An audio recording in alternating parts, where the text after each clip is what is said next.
Welcome, everybody. Isabel Starck here, your host for the Empower Hour. Thank you so much for joining.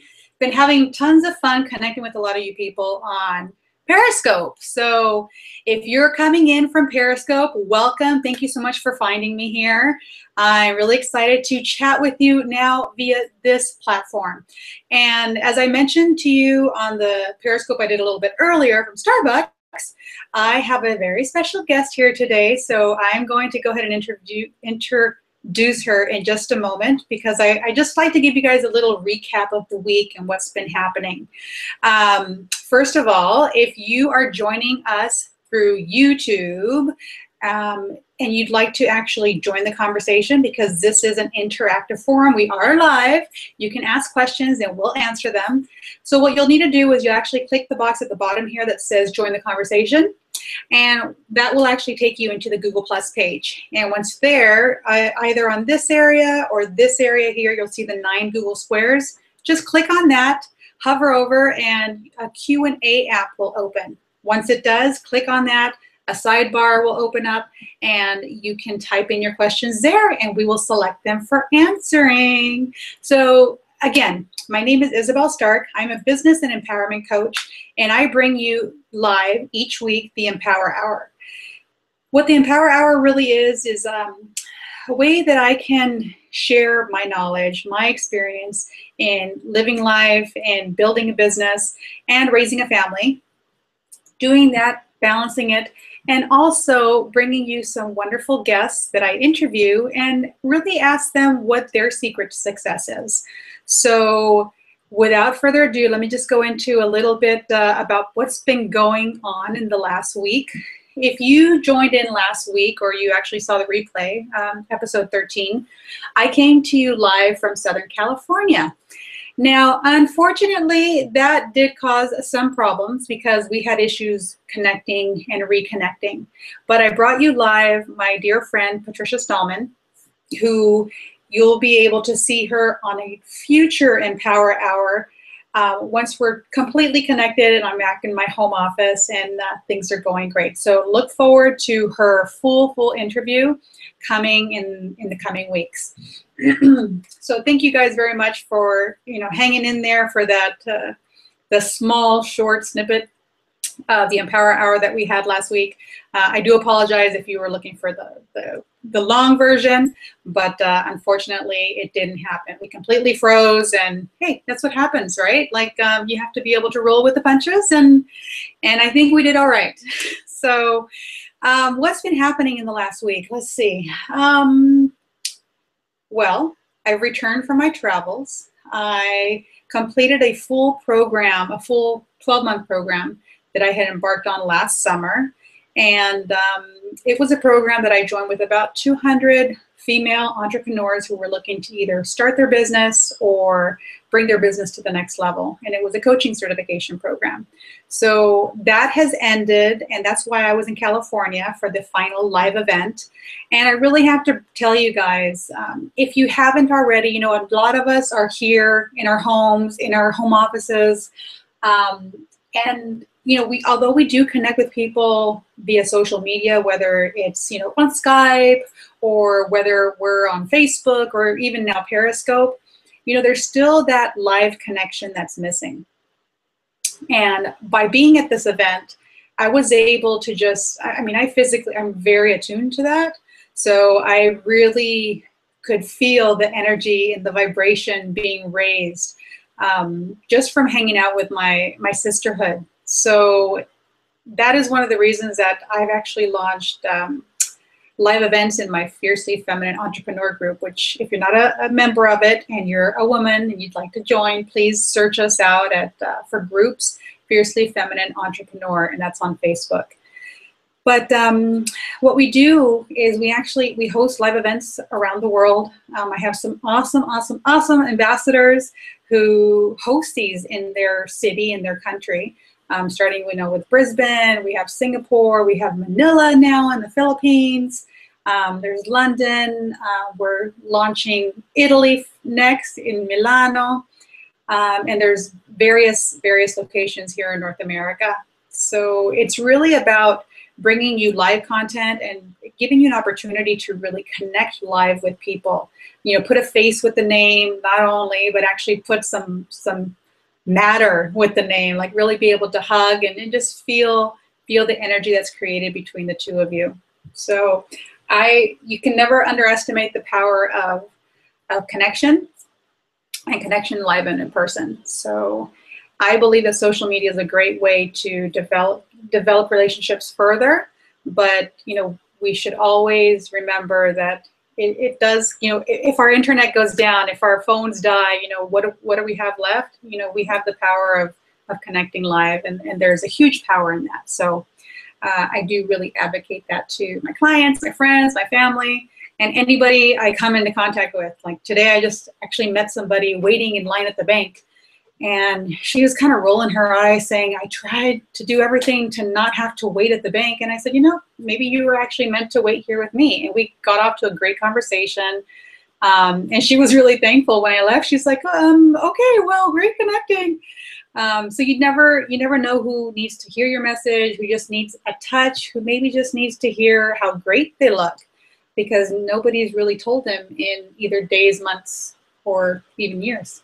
So thanks again for coming on. I want to go ahead and introduce you guys to our wonderful interviewee today. So a little background on Sherry and how we actually met. You can correct me if I'm wrong, Sherry, but I believe we actually met through the Fiercely Feminine Entrepreneur Group. So as I mentioned, it's a group that I hold on Facebook, and for me, it's all about, you know, connecting. You already know that, supporting and inspiring young and veteran entrepreneurs to really get their businesses off the ground.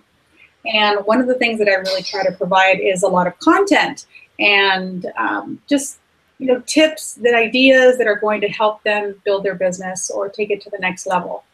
And I believe it was Sherry who reached out to me. I was looking at our old messages, and you reached out and you said that you really enjoyed the content that I was providing and that I was being of service to the group. And you offered, you know, to share your knowledge, which I thought was amazing. And I think it may have been through our conversation. I'm not sure what came first, whether our conversation came first or the Fiercely Feminine Entrepreneur tip, the FFE tip that you participated in. But yeah, you reached out and, you know, you said you wanted to share your knowledge. So we introduced you as a contributor. And for the first or the second quarter of 2015, you contributed your social media strategies to the women in the group. So it was basically a weekly contribution that you did for all the group. And, you know, you were available to answer any questions. You gave us some really great tips. The one that really stands out for me, and I'll probably have you talk to talk to us about it, is the reverse funnel, and really creating a closer relationship with your tribe and your friends, the people on your email list, as opposed to just funneling thousands of people in and trickling down to just a few that are actually going to use your services. Yeah. So Sherry Nouraini is a PhD, and she actually is a lecturer at Scripps Institute of Oceanography, I believe, back in my hometown of Southern California, so La Jolla. And yeah, she also is the founder and president of Captive Touch, which I'll let her share with you guys a little bit more about that. So welcome, Sherry. Introduce yourself to the group. Thank you. Thank you so much. Can you hear me? Absolutely. Completely clear. Thank you so much for inviting me. You're such a lovely, beautiful, fantastic person. And it's a pleasure to be part of your group because it's such a high quality group. That's a rarity. It's hard to find groups that are based on how you refer to it as sisterhood. So that's why I'm still part of the group, because it's because we put so much time into engaging into these groups, and you really have to be selective with respect to where you want to be. So your group is a fantastic place to be because it's based on helping each other. I did not pay Sherry to say that, you guys. No. This is and going back to the tips, the reason that I offered to give those weekly tips was because I really liked the way that Isabel was structuring the group.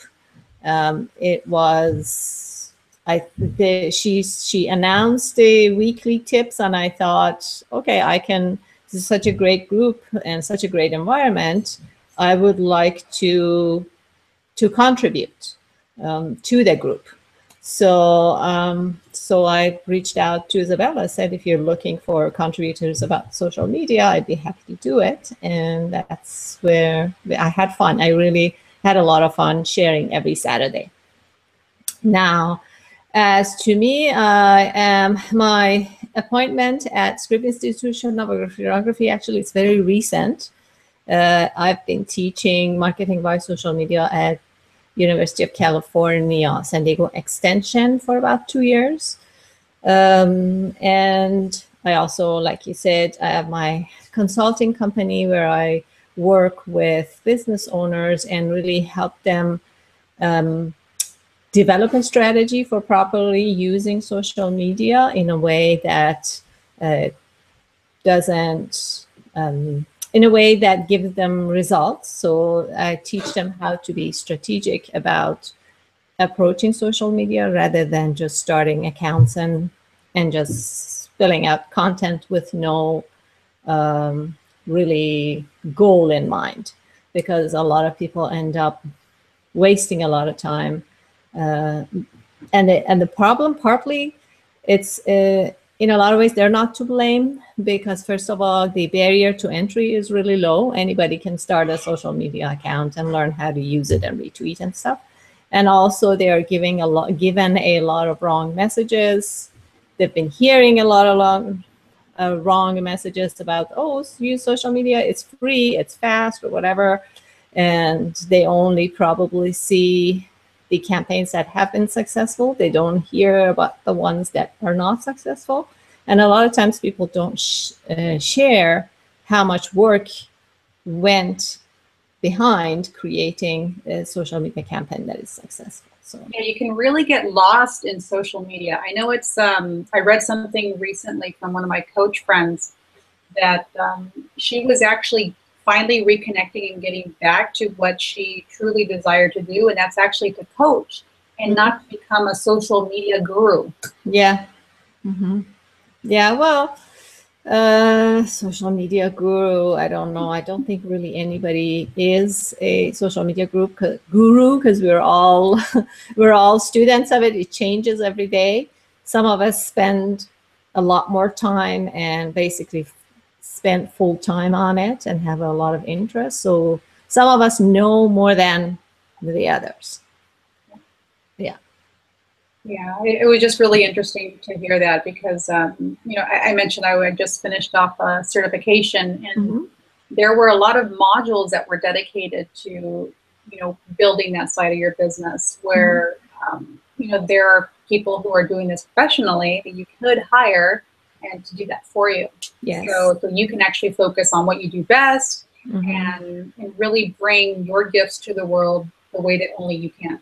Exactly. Yeah. But it is important that even if you are going to hand it out to somebody else, as a business owner, it's important for you to be closely involved with the work and participate in developing the strategy.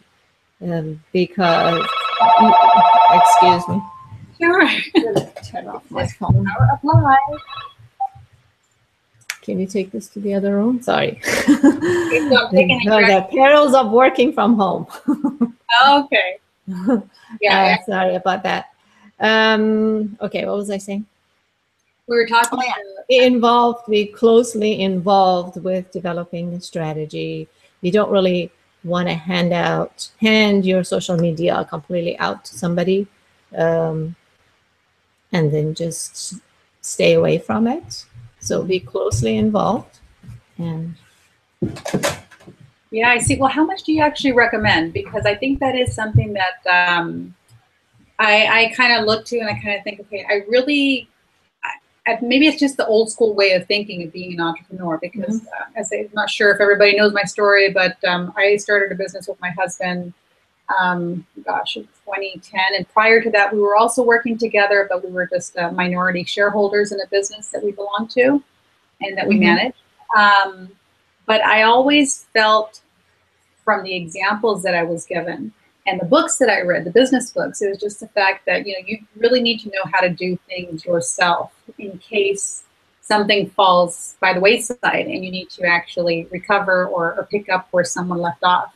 So how much involvement do you think is needed or recommended for a business owner? Yeah, first of all, you should have the control of all the accounts you have. And if anybody's running your accounts for you, they need to be administrators.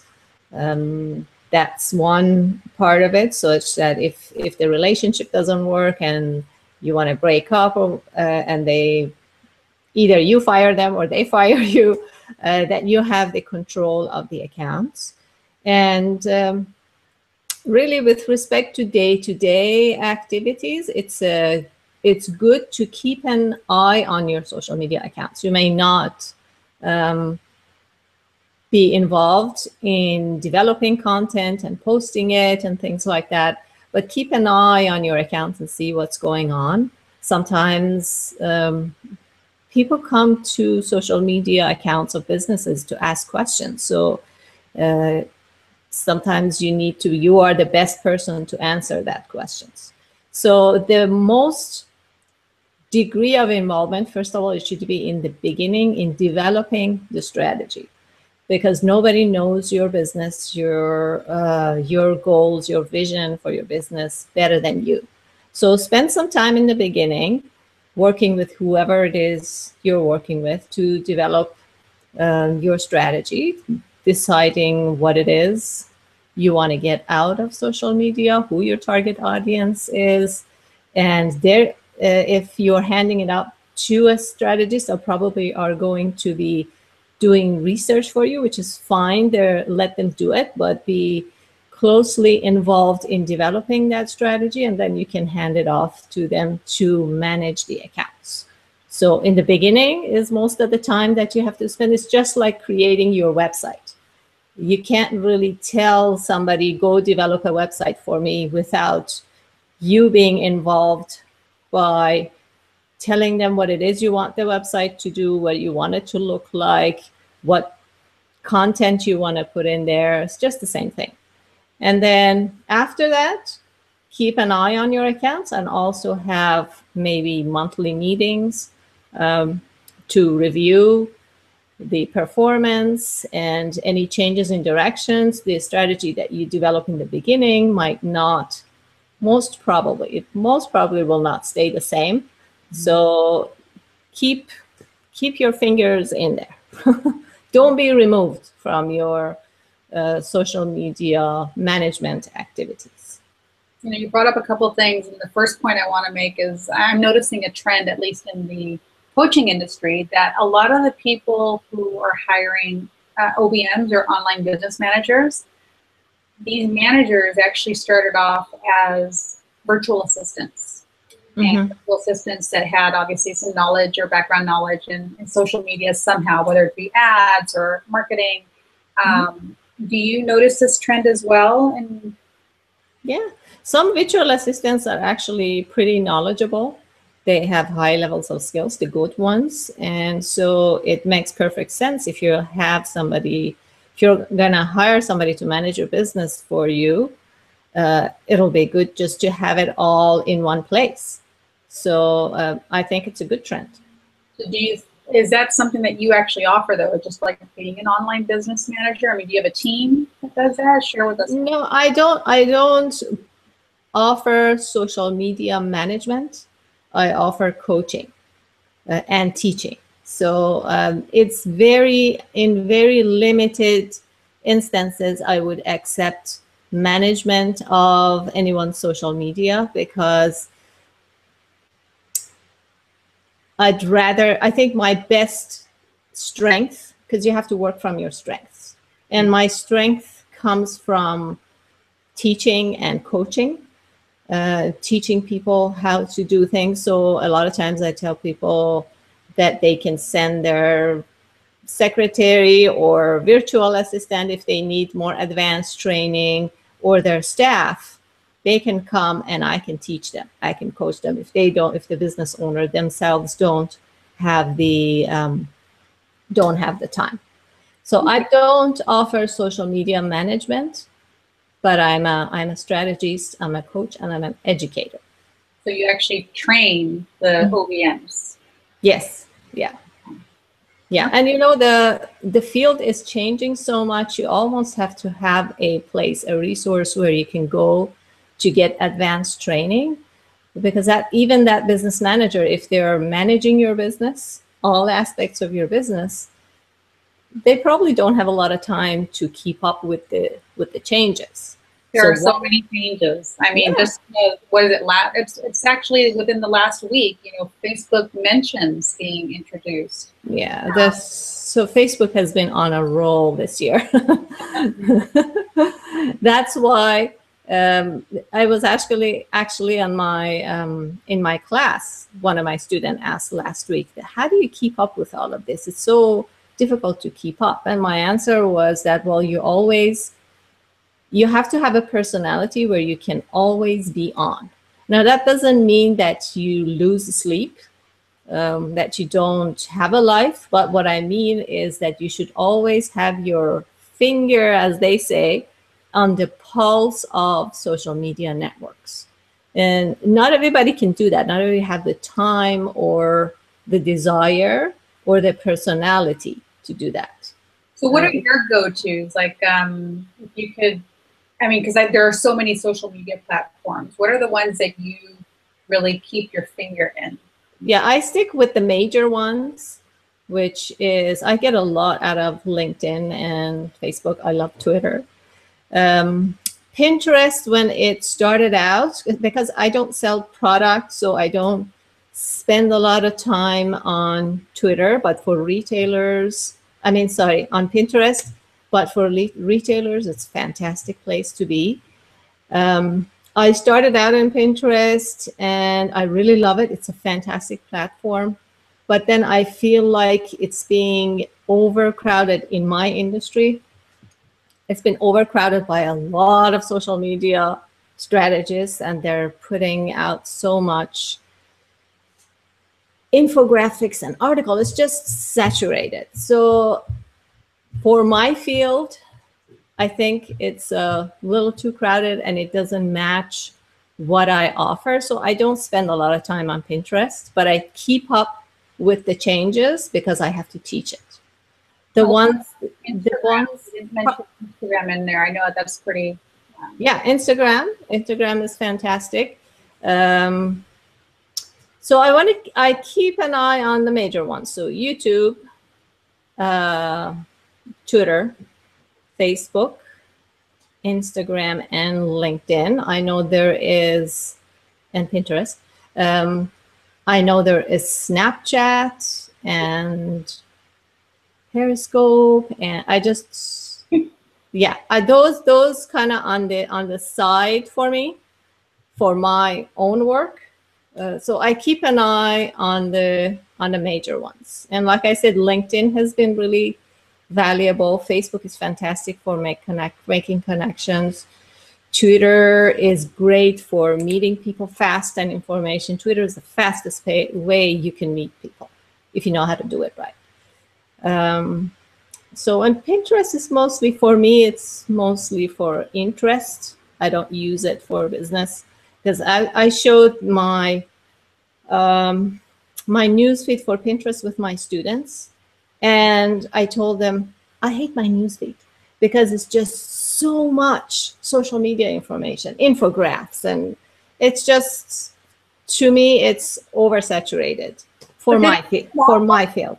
Because I thought when Pinterest first came out, it was just really more about, you know, stay-at-home moms who were sharing recipes and sharing, you know, things that their kids did, and just pictures, collecting pictures of things that you liked. And it just seems like in the last maybe year or two, where you've actually seen more, like you said, social media, infographics, and inspirational quotes, and coming and hitting onto the feed there. Yeah, Pinterest started out as a very nice visual network, and right from the beginning, its really value was the link behind the images. It was a platform where you could go look at things that you love visually, get addicted because it is addictive. But it's the beauty of Pinterest is that you can click on the image that you like, and it takes you to the source. And Pinterest is a huge source of traffic for bloggers who sell products that are visually appealing, or people that are really good at making what they offer very appealing. And Pinterest has taken off. It now is bringing buy buttons. You can have promoted pins. There's rich pins where it brings a lot more information, pulls down a lot more information from your website onto the Pinterest platform. And that is great because it gives people more context to the image, and that makes them increases the likelihood that they would click on the image to go to your website. Pinterest has exploded. But I think it's really important to, again, using it strategically, and just, especially for my industry, I feel like people are just throwing stuff in there, especially really complex infographics that have really small font. It's like anything else. If you're not strategic about it, it just becomes a waste of time. It's true. Totally true. I mean, I just scoped about that a little bit earlier today, or I was thinking of scoping about it. Maybe I got off on a tangent. But the fact that, it could really be a time suck. Any of these can really be a time suck. You need to really get clear on what message you want to give. And seeing as I've been using a little bit more of Periscope, just being very clear with your title. The title is gone as soon as you go live. So just really writing it down and reminding yourself, oh yeah, these are the points I want to mention. And just really reminding people to engage. And it's just really easy, especially on a live platform, that you can get completely thrown off on a tangent and go down another rabbit hole, which has a lot of value. But if you entice people to come onto your scope for the title and then you never talk about it, you're not going to get very many followers or friends. Yes, it's a little bit of planning goes a long way. And I'm also, speaking of social media, I'm also a big advocate of using social ads, and they're getting better every day. Facebook ads, it gives you so many different options with respect to the objectives you want to achieve, and then the different formats that you can serve, and the amazing targeting, specific targeting. If you're smart about how you serve your ads, it can be very valuable. And the reason I like it is because you can either spend thousands of hours trying to connect with people individually, which has its own merit. But then if you have a message that you want to get to a targeted audience without closely connecting with them on a day-to-day basis, social ads are really valuable because you set it off. You start off, carefully creating a number of different types of text, the copy for your ads, the images, you set it off, and then Facebook does the rest for you. So I love the set it and forget it aspect of it.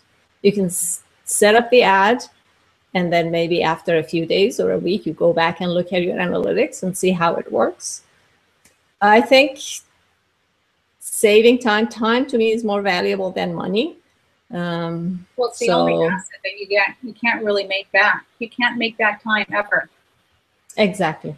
That's one thing I really, it's ingrained in me. It's like, I know if you used your time unwisely, it's gone forever. So that's one thing I really advocate for. But I want you to, if you don't mind, if you could speak a little bit more into the Facebook ads, because I know it's a really hot topic.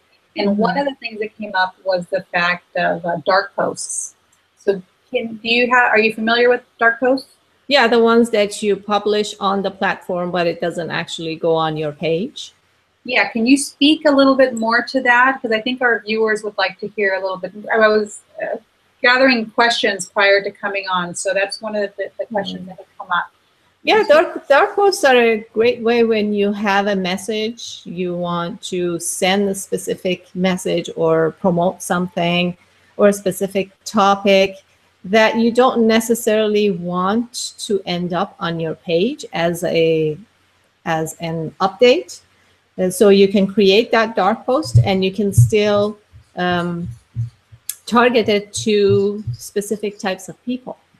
So let's say that you're on your page, your fans aren't really interested in events, but you have an event that you want to promote to a specific type of people. If this is something your page fans, it's something they don't care about, you can still use Facebook to promote the event to people that may care about it. And I give you a specific example. I was managing at some point a page for a nonprofit.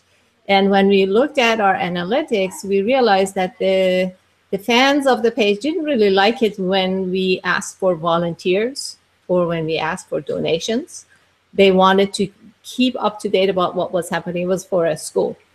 So, and that gave us, you want to really keep an eye on your analytics and make sure that people aren't hiding your posts or reporting you as spam. And we realized we were getting a lot of hide posts or hide all posts, and that usually correlated with when we asked for donations or we talked about certain events or asked for volunteers and things like that. So you can create that dark post and then advertise it to people outside of your page.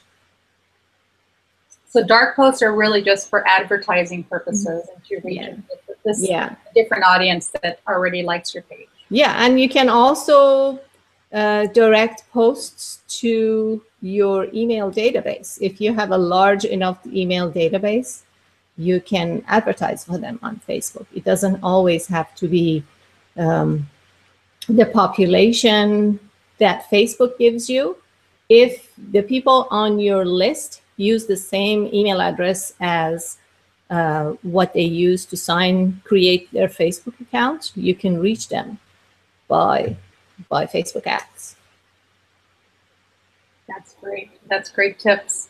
Thank you for sharing that. I hope that helped our viewer who was asking about that. And, you know, we're actually about halfway through. I do want to remind you guys that this is live. So if you want to ask a question, please feel free to type it in the chat box. And how you get there is if you're watching through YouTube, there is a box here that says join the conversation. Basically, just click on that and you will be taken to the Google Plus page, which at that point you can hover over the 9 squares either here or here and open up the Q&A app. A side panel will open up, type in your question there, and we can select it for answering. So, all right. You know, this, as we talked about it before, this call is really not scripted at all. And I think we do really well off the cuff. It's just more about having a conversation and figuring out what comes up naturally. But there are a couple things that I always like to know about my interviewees. And, you know, I mentioned a little bit about it at the beginning. And one of them is just really about defining success, because I believe that we're all in business to achieve success. And success looks so different to so many different people. And I would love to hear from you, Sherry. You know, how do you define success, and what does success look like for you? For me, success means balance. If I can keep a balance between my personal life and my professional life, and if I do what I enjoy doing in terms of the business side, if I'm given freedom and that's a great thing about being a business owner, being on as a consultant or a business owner, to experiment, make mistakes, make great things happening where I don't need somebody's permission to try something new. So two things. Success for me is being able to be in a position that I have balance in life, and also to be doing what I love. So success necessarily doesn't have a monetary meaning for me. And I like the balance part. Are there any, I know that I incorporate a lot of tools for my balance, and I really preach about that a lot. Are there any tools that you use to help balance your business and your personal life? My calendar. We use a shared calendar with my husband to coordinate kids pickup and events and swimming, and my kids are in competitive swimming, and the calendar is really important. And also, I think one of the best tools that you can have is focus. So whenever the kids aren't home, focus on what you need to do. And then when they are at home, then if it's a family time, then focus on them. I also use my phone quite a lot. There was once a question posted on Facebook, what is one thing you can't live without? And the answer that immediately came to my mind was my phone, because I just do so much through it. So I don't have to always be sitting behind my desk in order to find news, read articles, read my email, check my appointment, or when let's say I take the kids to the dentist and then I need to their next appointment, I just do it right on my phone, and it's synced with my calendar. So you just do it once and you set up the reminders. It's sanity. So and yeah, and if you have kids with school, make sure you have the school calendar printed out in the beginning of the year, because it tells you where the time's off, or when is the spring break, and all those days off that they have. Make sure you put it in your calendar. So really, your calendar is your best friend. I have to agree with you. I was far back. Well, when I really started, even before I started working, I think I was just really big into having a calendar. I mean, I think I'd mentioned before, I did have a son very young. So I had a family when I was still in school, and just knowing when I was going to school, when he needed to be in daycare, when to pick him up. It's really important. And I have to say, I kind of miss my handwritten notes. I actually still use them. I use a version of them, but my phone is definitely my go-to as well. Everything goes in there. I'll look into actually linking though the calendars, because I have a calendar for family and I have a calendar for personal and business. But actually linking it to my husband might be a really good tool. You can use Google Calendar, and you can create different calendars for within your Google account. You can create different calendars for different purposes. If you have access to Microsoft Exchange, you can actually, within the same calendar, you can create different events and give them different colors. And whenever there is something that your husband needs to pick up the kid or something, or you guys are going somewhere together, you can send him an invite and he can either accept it or decline it. Yeah, it's a really great tool. And one of the other, I'm not sure if you've had any experience with it, but I talked about using Evernote. And recently, yes, Evernote is the place I go to save articles that I want to use later.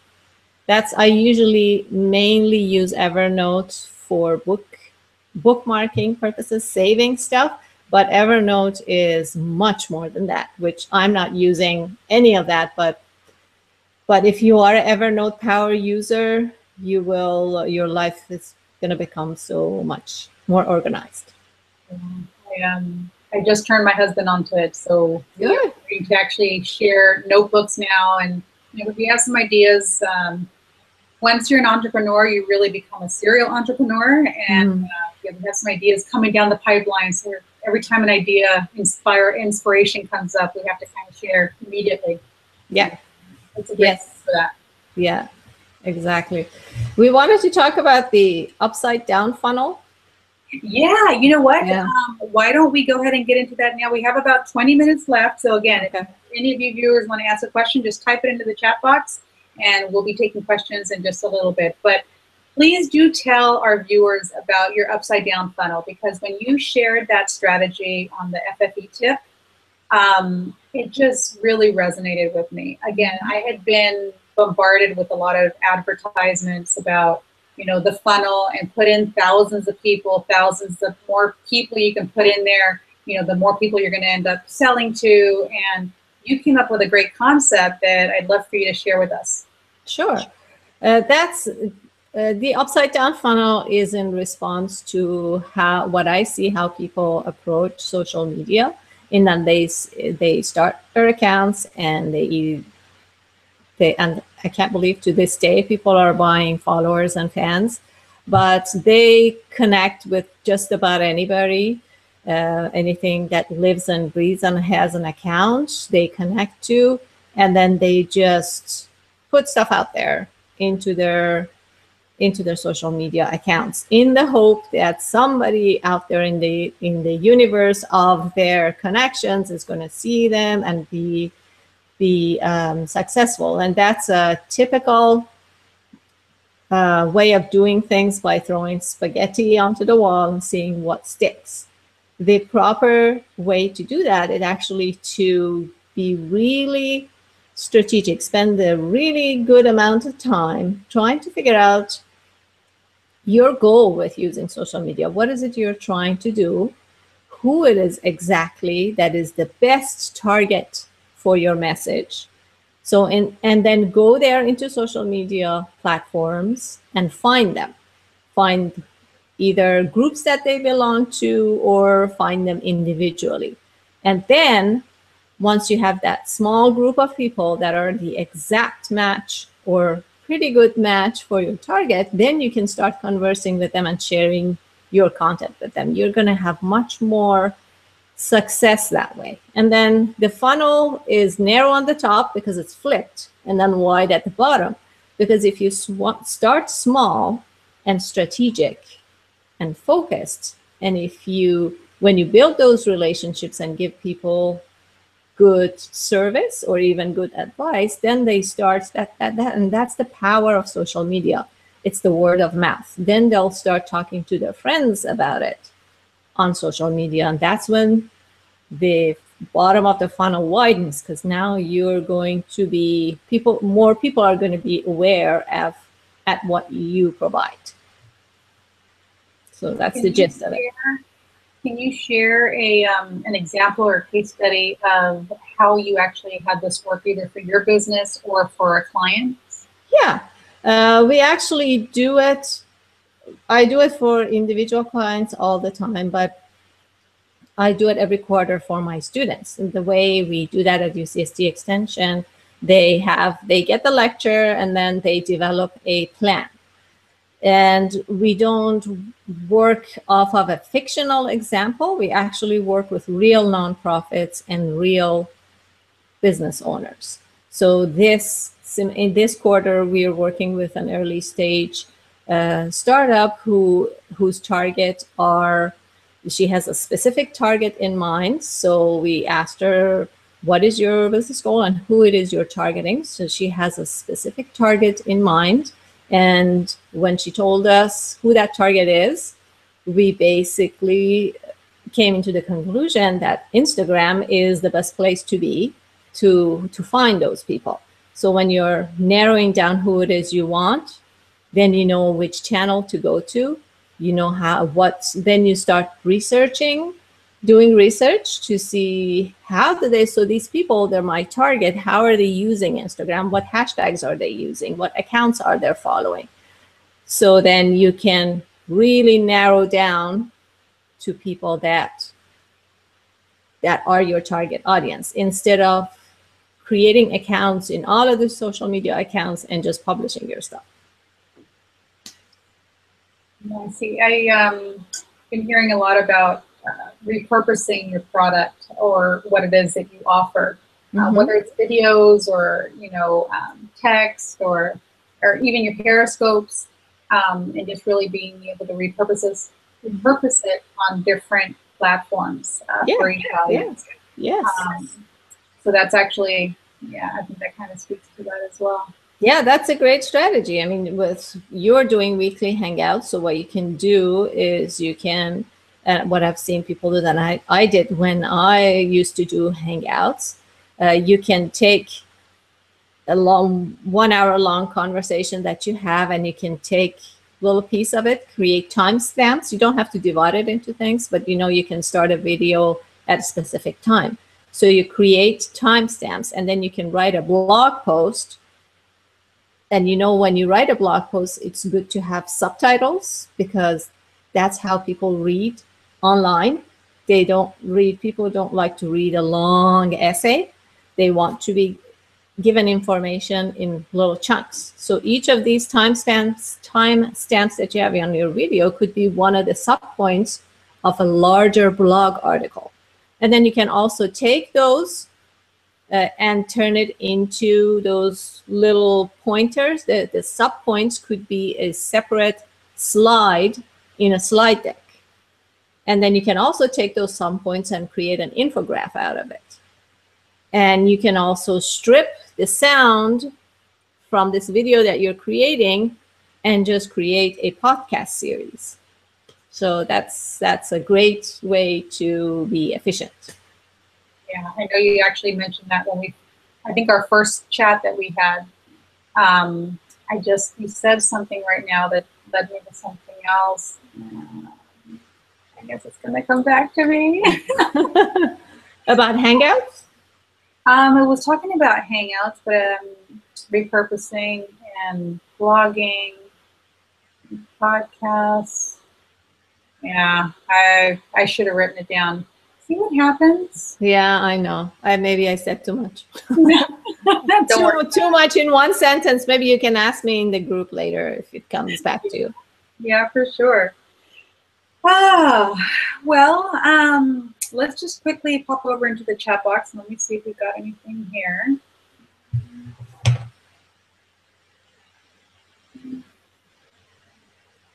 All right. Do you see anything? I don't see. Yeah, I don't see anything there. So I'm actually going to go to the other questions that we have kind of pre-sent in. Well, yeah, I already asked you about the dark post, so that was good. We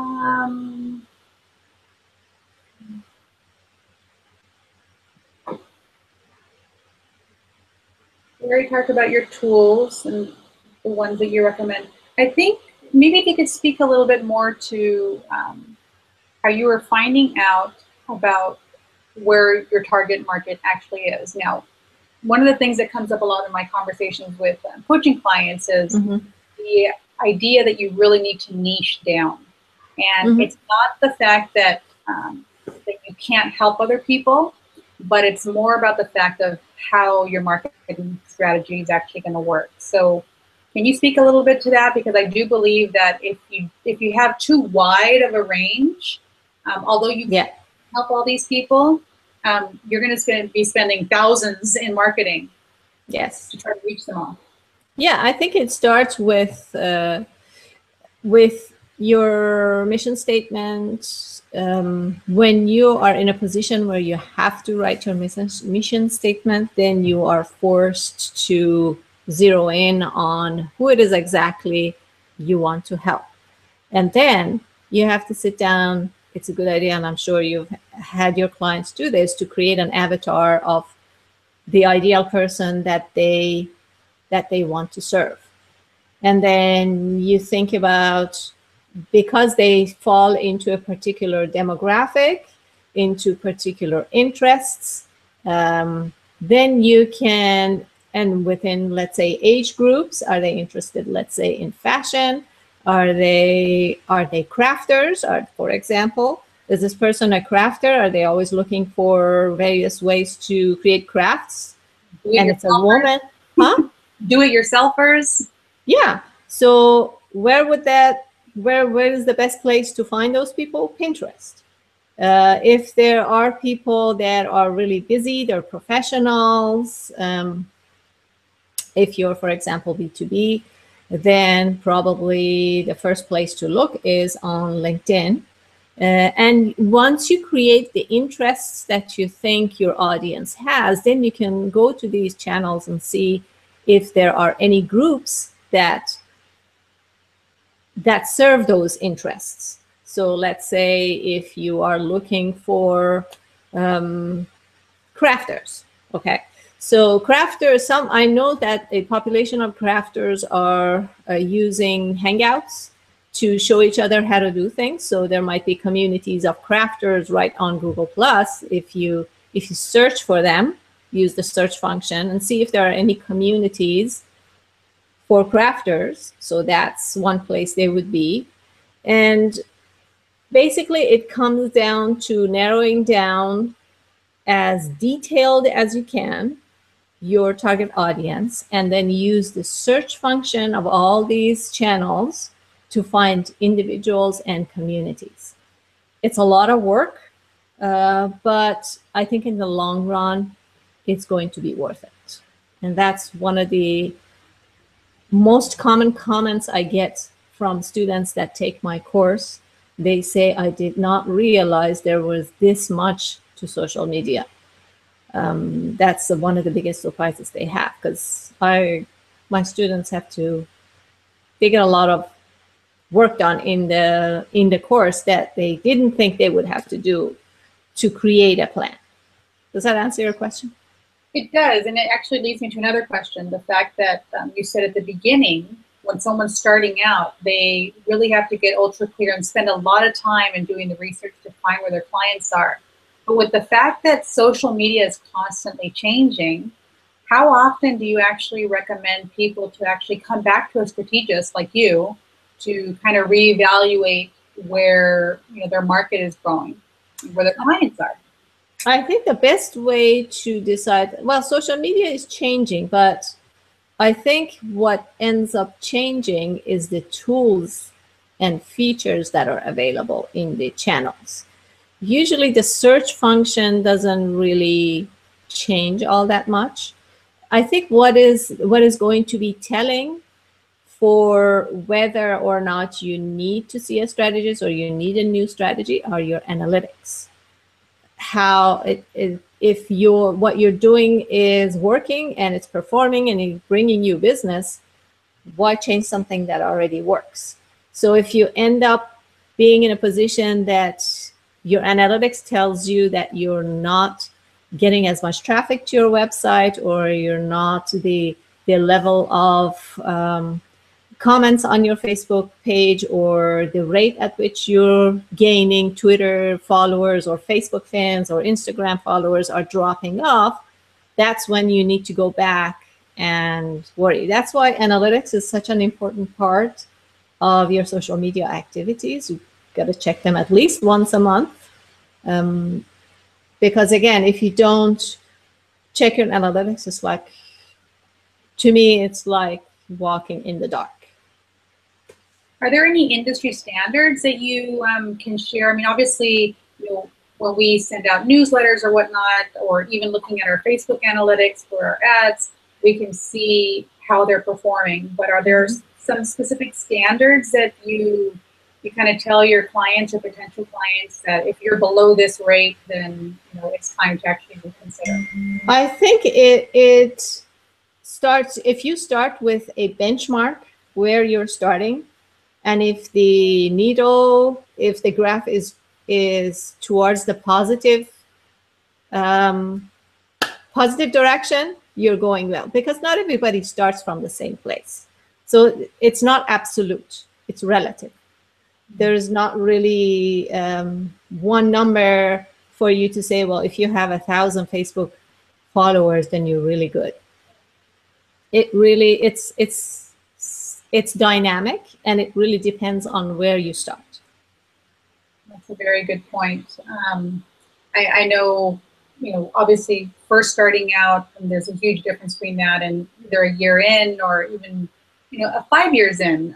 With our other business, the car business, we've now had that alive for 6 years. And yeah, when you compare the metrics that first took place in the first year as opposed to now, they do vary.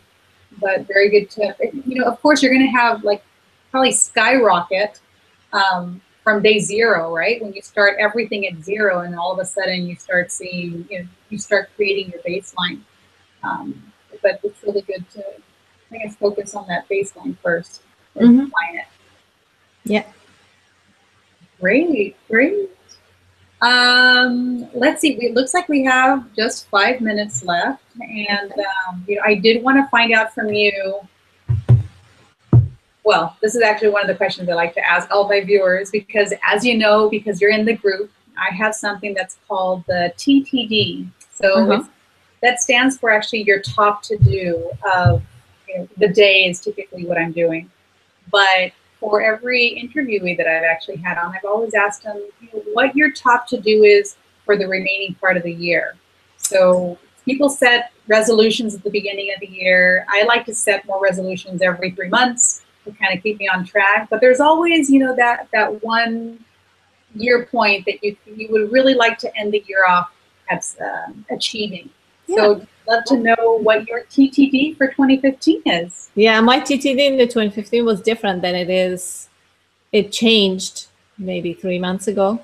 In the beginning, I was going to develop an online training platform, but then this teaching at the Scripps Institution of Oceanography came up, and I realized as an instructor, you always look for a textbook, and this course that I'm teaching, there is no textbook for it. So my top to do for 2015 is to write a textbook for the course that I'm teaching. Awesome. And how long have you been teaching that course now? The one at the Scripps Institution of Oceanography actually starts on Monday.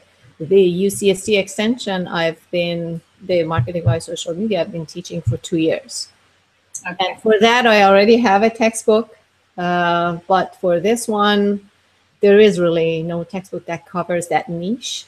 So my TTD is going to be teaching this course, finishing it, learn from it, and then write a textbook for the following year.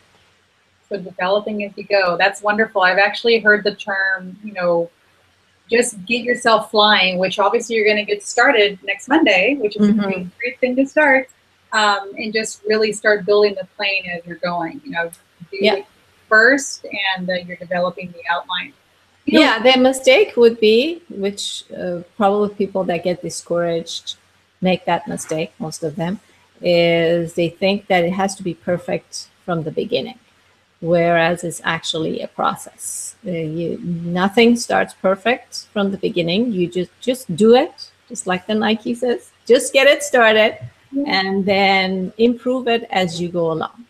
Yeah, I have to say I'm pretty guilty of perfectionism, hovering at it, especially now with the little one running around. You really just have to, you do your best, you do the best you can, but you know, you can't be so strict that you're going to miss enjoying the moment and even the journey. You know, of you creating a textbook or of you creating a program, you know, there might be some typos, but always, always, always do the best that you can. Yes. Yeah, it's important to keep a high standard, but don't expect yourself to get it perfect the first time. Nobody does. Yeah, I guess nobody really does. Yeah. We have a huge, huge team, and even then, there will be some typos on Oprah's website or Donald Trump's pamphlet. Yes. Yeah. Wonderful. Well, we're going to be wrapping up here in the next 60 seconds. Is there anything so else much you would fun? Like to share?